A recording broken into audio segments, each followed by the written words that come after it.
Hi, and welcome back to It's Not Rocket Science 5 Questions Over Coffee. I'm delighted to be here today with Julie Wilkinson. Julie runs an accounting firm, and we'll get into that in a little bit.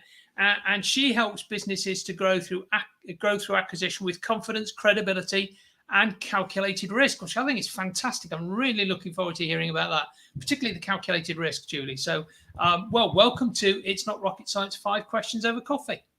Thank you. Well, thanks for having me. No problem. So let's start with the sort of, those customers who you are trying to help, particularly those who are looking to grow by acquisition.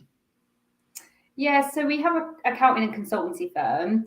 There are sort of three types of clients that we help mainly. So we have a lot of the people we work with are in the end potentially looking to exit. So they're looking at what they want the business to be worth when they exit the business.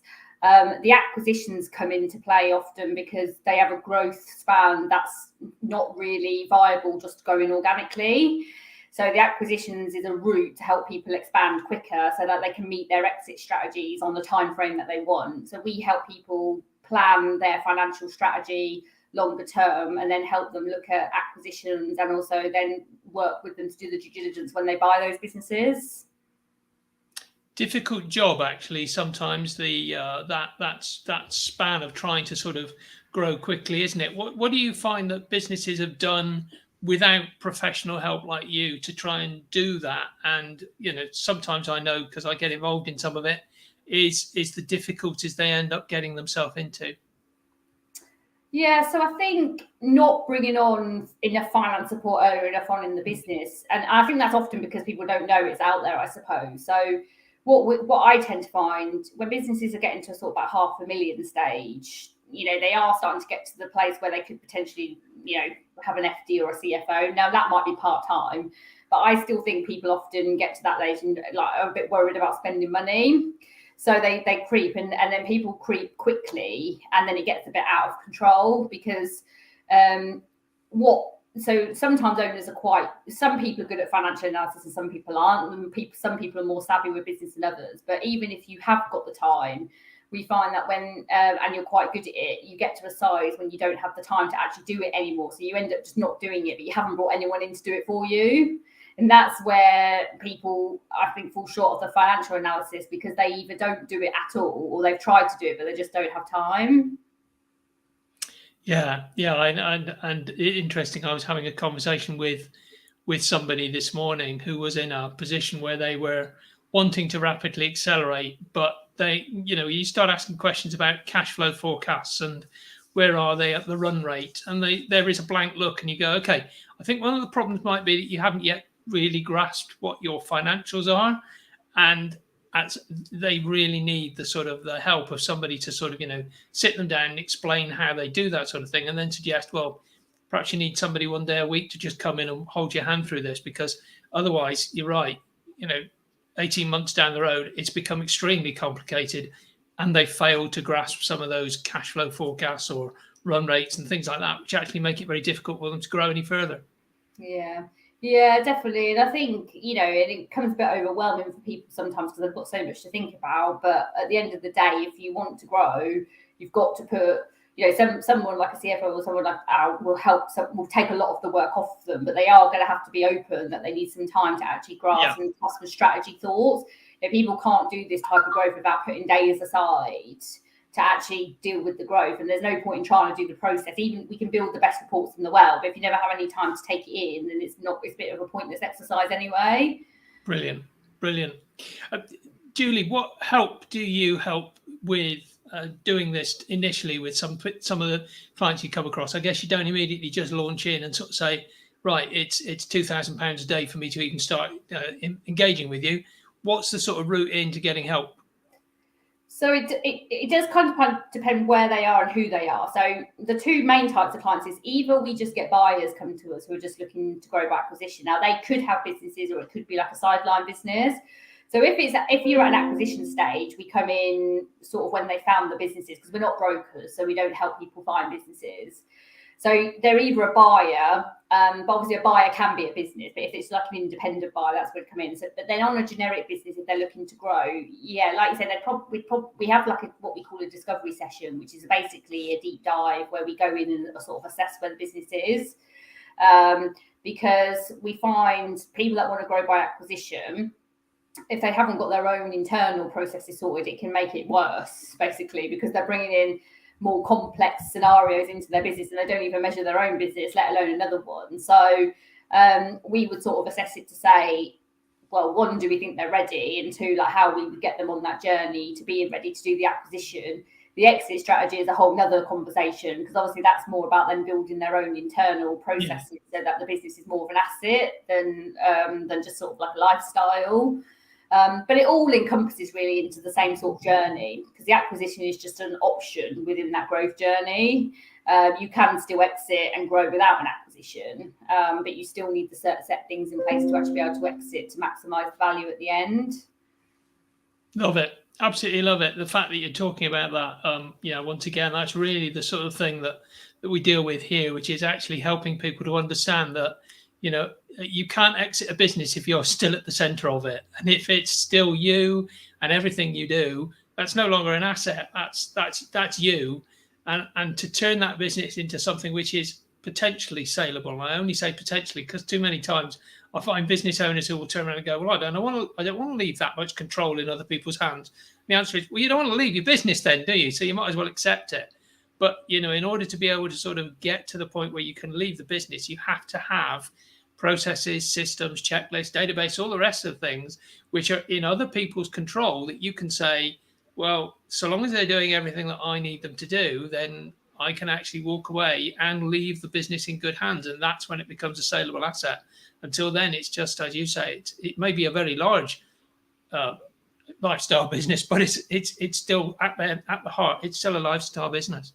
Yeah, and if you broke down the different areas of finance that we help with, we would help in different areas. So we have different levels of staff. So we have bookkeepers. So they would sort of help businesses with day-to-day bookkeeping, keeping on top of their reconciliations and making sure the integrity is in order.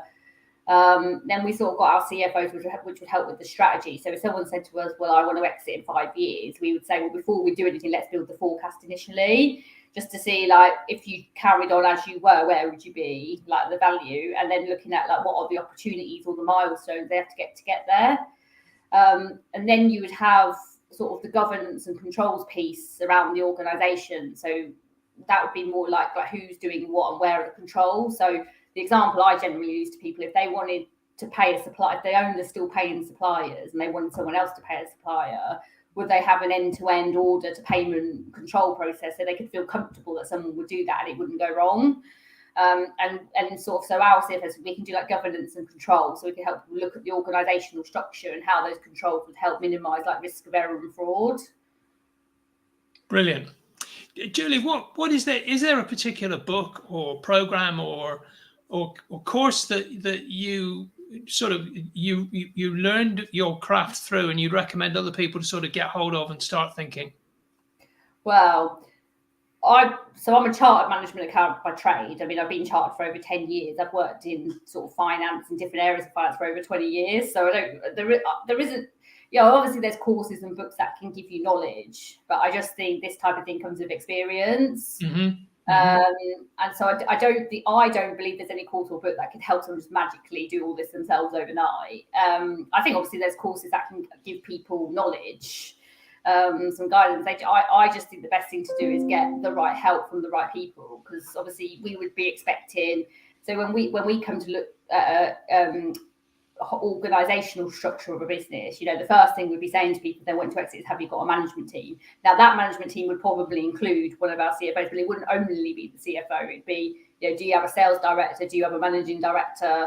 An ops director maybe, and if they don't have those people, the first thing would be sort of thinking is, well, you need to stop and go and get them. Because the management team. So but obviously, I don't particularly read that much of I do listen to some podcasts and stuff, but I don't think there's anything, I don't feel that one course or book that could give the overall knowledge of finance, because it's too detailed, and that's why people study for years to learn it and get the experience from it. Of course, there are some excellent podcasts out there, and I'm not going to mention any one in particular, but if you're not listening to this one, you've clearly done something seriously wrong in your life. Anyway, moving on. Julie, there must be one question that I'm currently sort of poised to ask you, and it must be sort of on the tip of your tongue. I wish you'd ask me the following question. So I'm going to ask you to specify what is the fifth question I should ask you, and then once you've answered the question, what is that question, you should answer it for us. Yeah, so the question, well, I'm doing this question to help business owners, really. I just think business owners need to the question I'd be asking is, as a business owner, how do I know I need more financial support? Good question. That's what I think the business owner should be asking themselves, because it's difficult to know what their account is. And I think, my answer to that would be, if you don't have a forecast, and I don't mean one in your head or written down on a whiteboard, I mean sort of like a 5-year plan with a bit of a cash flow. If you don't have the actual KPIs and milestones documented and some form of management report that lets you report on those, and so that means everything, not just writing a few marketing things down on a whiteboard again, because how people track things. If you don't have those things in and don't regularly get information that you understand, then that's when you need more financial support, because you need those things to start making decisions. Julia, I love your question, and it would be one thing that I would spend a lot of my time talking to customers about, actually, which is, have you actually understood the information you've been given by people, or indeed, have you got any information? Because there are so many that when you ask about information, just have nothing at all, which they can actually sort of point at. So I love the question. I think it's brilliant. Thank you so much. All right. Okay, look, we've come to the end of the 5 questions with Julie.